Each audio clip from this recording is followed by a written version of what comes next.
Today's video is about weed barrier fabric, sometimes called landscape fabric or weed fabric, or a number of different names, and we're going to discuss exactly when you can use it, when you shouldn't use it, and the pros and cons of it in general.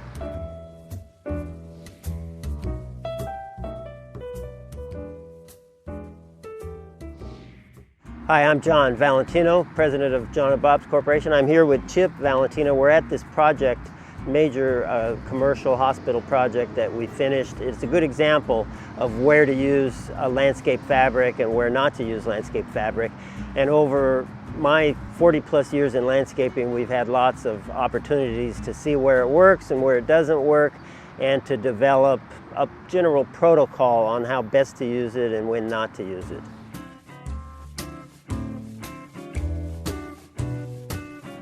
So this hospital renovation that we turned into a drought-tolerant, water-efficient garden has lots of areas that are good examples of where weed fabric or weed barrier or landscape fabric is most appropriate. The most appropriate is in these areas at this hospital that were turned into areas of cobble and decomposed granite. They have no plants in them. What we did is they have landscape fabric right over the top of the soil, and then 2 to 3 inches of decomposed granite. And then we placed, in some cases it's just decomposed granite. We also used a stabilizer there to make that decomposed granite be firm and stay in place. And then in some of those areas with decomposed granite, we put large cobble, 4 to 8 inch cobble. And in all of that, we have landscape fabric. The whole idea of it is essentially as a weed barrier, but also as a stabilizer. It makes it so everything stays in place and the cobble and everything don't sink into the ground. So it's a combination weed barrier and stabilizer for the soil.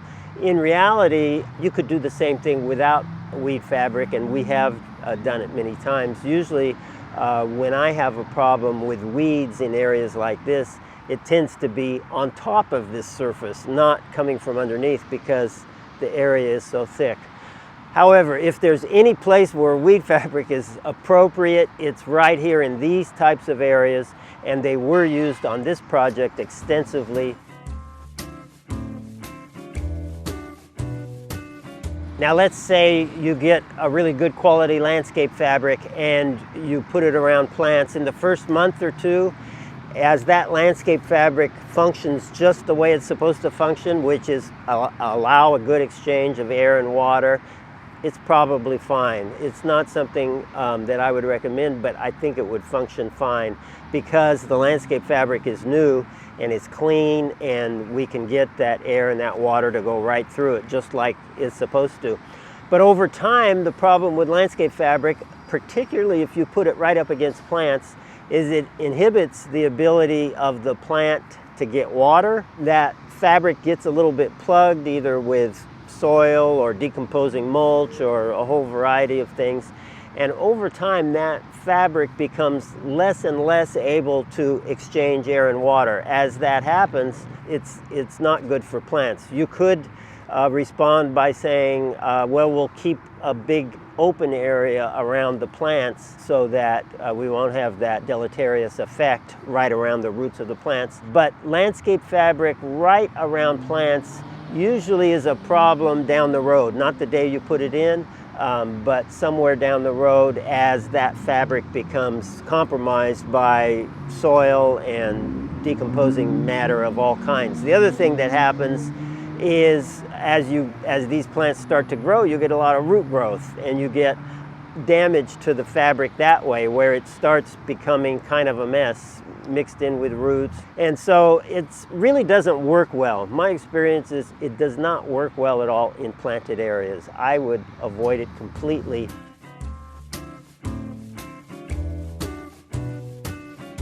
It's not only a problem for plants, it's a problem for the soil, which means that's even a bigger problem than being a problem for plants, because in our whole soil-based gardening, we rely on the soil to do everything that plants need done, to protect them from pests and disease, to feed them. You know, if we treat the soil properly, we can even cut down or eliminate any type of nutrients that are needed, because our soil will be producing those nutrients themselves. So we always need to be looking out for the soil, and weed fabric is not good for soil. The whole process of the soil food web, which is the way you improve your soil and the way you maintain healthy soil, is compromised by weed fabric, because we want organic matter and water and air to go in and out of the soil, and for all kinds of activity to be going on in the soil. We're improving soil from the top down, and that cannot occur if we've got this barrier. It's going to be in the way of everything that we want to happen in the soil. I'm interested in your experiences with landscape fabric, and a lot of what I've gathered over more than 40 years is by talking to people that have used it also. So let us know in the comments.